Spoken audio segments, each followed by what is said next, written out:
ఆంధ్రప్రదేశ్ ఆర్థిక అభివృద్ధిలో దూసుకుపోతోంది. తలసరి ఆదాయాన్ని బట్టి రాష్ట్రం యొక్క ఆర్థిక వ్యవస్థ పనితీరు సరిగ్గా ఉందా లేదా తెలుస్తుంది. చంద్రబాబు పాలనలో 22వ స్థానంలో ఉన్న జీఎస్డీపీ వృద్ధి రేటును జగనన్న గత 4.5 1వ స్థానానికి తీసుకువెళ్లారు. చంద్రబాబు హయాంలో 2019లో ఆంధ్రప్రదేశ్ తలసరి ఆదాయం దేశంలోనే 17వ స్థానంలో ఉంది. మరి జగనన్న అధికారంలోకి వచ్చాక ఆంధ్రప్రదేశ్ మొదటి 10 రాష్ట్రాలలో ఒకటిగా నిలిచింది. ఇక తలసరి ఆదాయం దేశంలోని ఆంధ్రప్రదేశ్ 9వ స్థానంలో ఉండేలా చేసింది జగనన్న ప్రభుత్వం. జగనన్న పాలన ఆదర్శంగా ఉంది అనడానికి 2019-23 వరకు ఆంధ్రప్రదేశ్ అప్పుల శాతం ఒక నిదర్శనం. టీడీపీ హయాంలో ఆంధ్ర రాష్ట్రం అప్పు 169% పెరిగింది. జగనన్న పాలనలో 58% తగ్గించబడింది.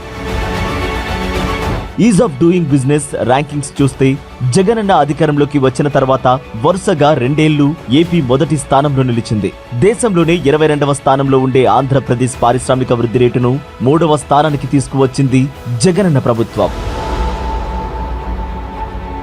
ఈ 4.5 ఏళ్లలో 127 పెద్ద పరిశ్రమలు 67,000 కోట్ల భారీ పెట్టుబడులు పెట్టాయి. ఇంతకన్నా ఏం కావాలి? ఆంధ్రప్రదేశ్ ఆర్థిక అభివృద్ధిలో దూసుకుపోతుందనడానికి